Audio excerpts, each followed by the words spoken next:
Hi guys, welcome to Full-Time Devils. I'm Euan Burns. I'm outside Anfield, where United have been beaten 2-0 by Liverpool. It's gone more or less how you'd expect. United were horrendous in the first half.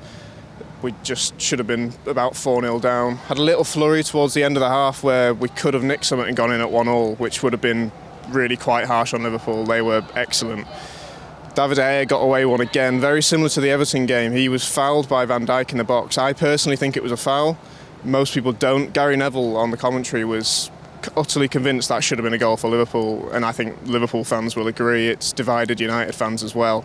But regardless if it's a foul or not, De Gea needs to sort that out. He keeps doing that. He's been getting knocked down from corners. He's going to start getting targeted by big players, and it's probably going to happen again. He seems to be the sort of player that things get in his head, and he's obviously going to start doing that again. In terms of the team lineup, it was a bit of a weird one. Luke Shaw and Brandon Williams started, which I certainly didn't see coming. I don't know if anyone did see that coming. People were liking to think that it was still a 4-2-3-1 with Williams on the left, but it became quite clear as soon as Liverpool started the game that we were playing a back five. We were sitting in Wan-Bissaka and Williams on the wing backs, trying to do as much as they could to get forward, but they were just being utterly penned in by Liverpool.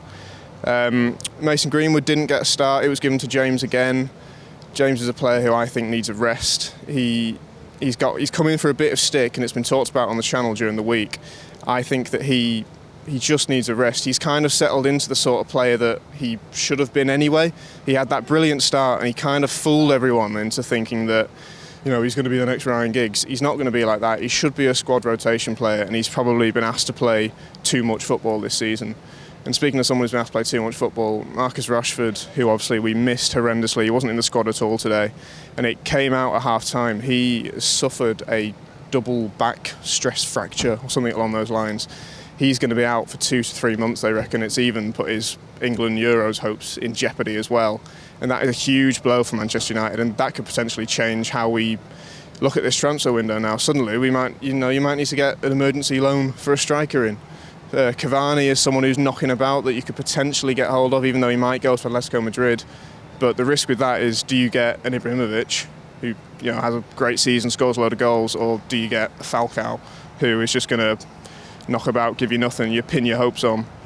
It was very good to see that Williams did get a start. I was worried that he just chucked Luke Shaw in and ignore Williams to sort of protect him, but I think Williams looks big enough and strong enough that he can rise to this sort of game. He didn't do anything wrong. He had some very good moments, but no one really played well today. The team just didn't. They couldn't cope with Liverpool. That was the bottom line. Liverpool are better than Manchester United right now. They were completely the better team. Even Roy Keane pre-game, about half an hour before kickoff, he said himself that he was really, really worried. And he's quite a bullish character. He likes to think we're going to win all the time, but he was very, very concerned. Back to Dan James, the final ball was an issue again. United started the first 10 minutes of the game actually quite well.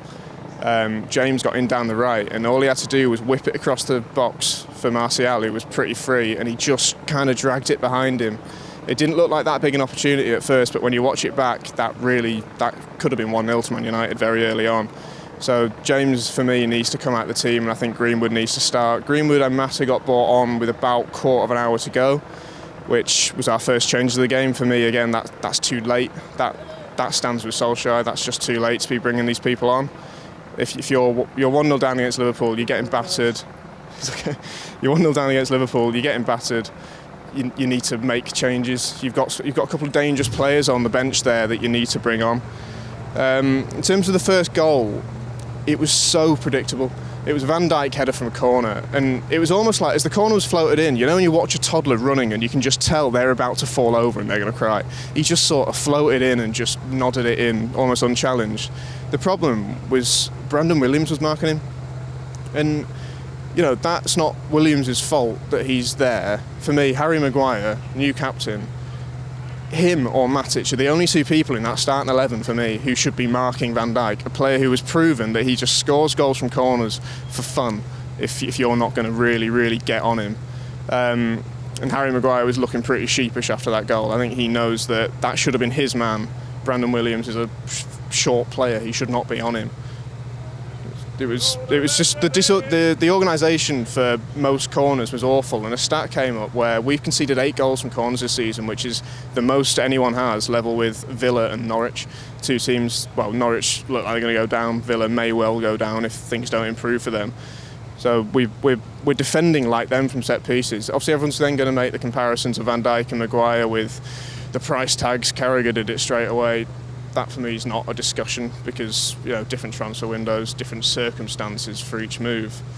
But it was really awful. Then that De Gea incident that I've talked about, that easily could have been 2-0.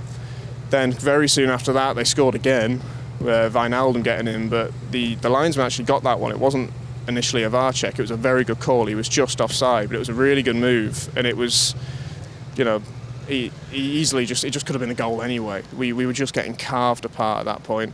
And then second half, Liverpool flew out the traps, absolutely battering Manchester United. United did have a sniff. But then Martial blazed a brilliant chance. And United just seemed to refuse to die. They should have been battered in this game. And it's almost quite... The only positive you can really take is that it was only 2-0. Which I know is horrible at Anfield, but you know, that's the way the things are right now. So suddenly, from being a few days ago where, you know, you knock out Wolves and you think Bruno Fernandes might be coming and you think things might be about to pick up, suddenly we're without Rashford for possibly 3 months. Fernandes' deal might be on its arse, and things suddenly look a lot more bleak for Manchester United. The next few days of this transfer market are really important for the rest of our season. We've been found out a bit with the whole not replacing Lukaku. Now we've got the injuries that we feared. Green was going to get a lot more minutes. Maybe he can step up and play like Rashford has. But for Marcus Rashford on a personal level, he's in the form of his life, and it's really cruel that he's going to miss such a large amount of football now, which could really hinder his development. It can take a lot of players a long time to come back from these things. Hopefully the club have learned from this and they don't bring him back too soon now.